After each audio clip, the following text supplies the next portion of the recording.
I'm Jorge Cardoso. I'm a reader in artificial medical intelligence at King's College London, where I lead a team of roughly 15 to 20 people doing research in machine learning and AI applied to radiological data. And I'm also the CTO of the London Medical Imaging and AI Center for Value-Based Healthcare. So at King's College London, I'm part of something called the School of Biomedical Engineering and Imaging Sciences, which is a group of roughly 600 academics and researchers doing research in all aspects of biomedical engineering. And as part of that, there is a large cohort of people doing research and development in digital health with a focus on AI.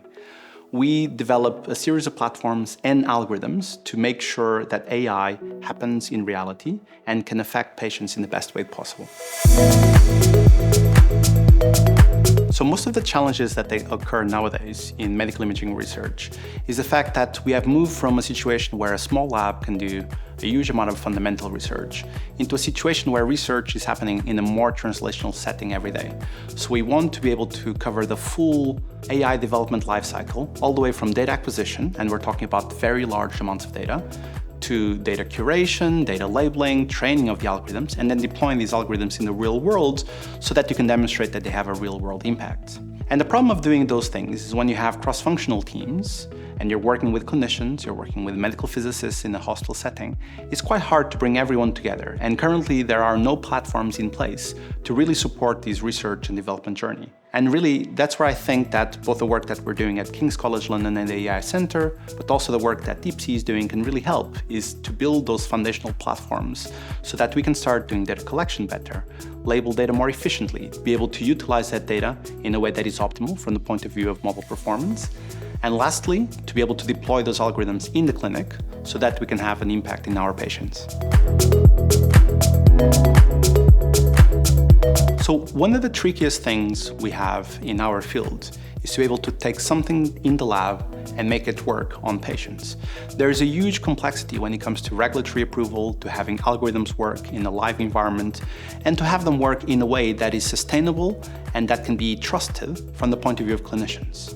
At the moment, these platforms do not exist in an academic setting or a clinical setting, and that's where deepcOS comes in. It gives us that foundation, that software, where we can then take our algorithms, package them in an appropriate way, and deploy them clinically, use them in patients, monitor their performance, so that in the end, we can care for our patients in the way that we wanted to.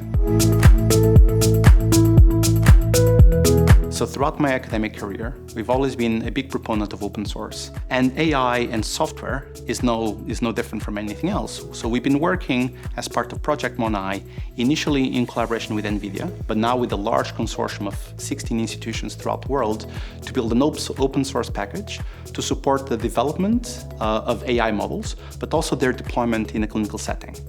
The idea of pushing towards open source is so that these tools become community-centric and community-developed, so that we can test and verify their validity and their accuracy throughout their full life cycle, and also so that we can help standardize the processes and interfaces to be able to deploy these algorithms clinically. So MONAI really provides all of those components, both from software development, data acquisition and labeling, and then deployment, so that you can have a series of tools to be able to build your own platforms on top of it. AI safety is a very hot topic at the moment in research. We are tackling matters such as AI bias and fairness, safety overall, and how systems, for example, can learn to defer some of their decisions to clinicians so that we are not caring for patients in a bad way and causing harm. So scientifically, there's a huge amount of developments happening. But the reality is when you take those algorithms that are fundamentally different from the ones that exist at the moment and you deploy them in the real world, there's a huge amount of complexities that come up. For example, data might not be what you expect. The population that you deploy your algorithms on might not be like the one you use to train your algorithms. And it's important that the platforms we have to run these algorithms live on patient data support all sorts of safety mechanisms to make sure that we are not harming patients and we're maximizing the value and outcome that these patients need. So when you are developing algorithms, you need access to a broad amount of data from highly heterogeneous sources. you need to be able to then train the algorithms and validate them appropriately in independent datasets. And then you need to be able to deploy these algorithms in a clinical setting and make sure they are appropriately monitored for all sorts of issues that might arise. This is not only a scientific question, which is something that myself and my group are tackling and many other people throughout the world, but it's also something that has to do with the platform itself where these algorithms are running. So deepcOS really comes in at that level. It gives you that platformic support to make sure that all of the steps of the algorithmic development lifecycle are done in the best way possible, and that when your algorithm is ready to be deployed in the real world, that is deployed in a way that is controlled and that is appropriately monitored so that AI can be done in a safe manner. I think one of the most important aspects of AI is what is called AI safety and generalizability. So most of the times, AI models are currently built using relatively restricted datasets from 1 or 2 hospitals or maybe a couple of countries. And for these AI models to really be made truly generalizable and to work across the world in a way that is equitable and fair, we need to be able to access data in a much broader manner.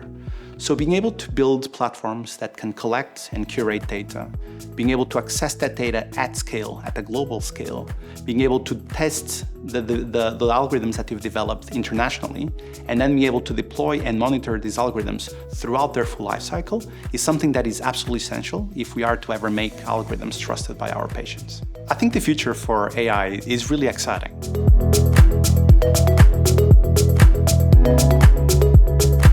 The science is changing every day, and the algorithms are improving on their capabilities and capacities. They're becoming more accurate, they're becoming fairer, they're becoming safer.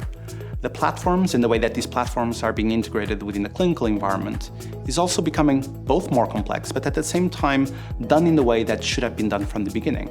And when all of these different paths converge, my hope is that AI will really become what we always aspire to, right? Something that can help people's lives.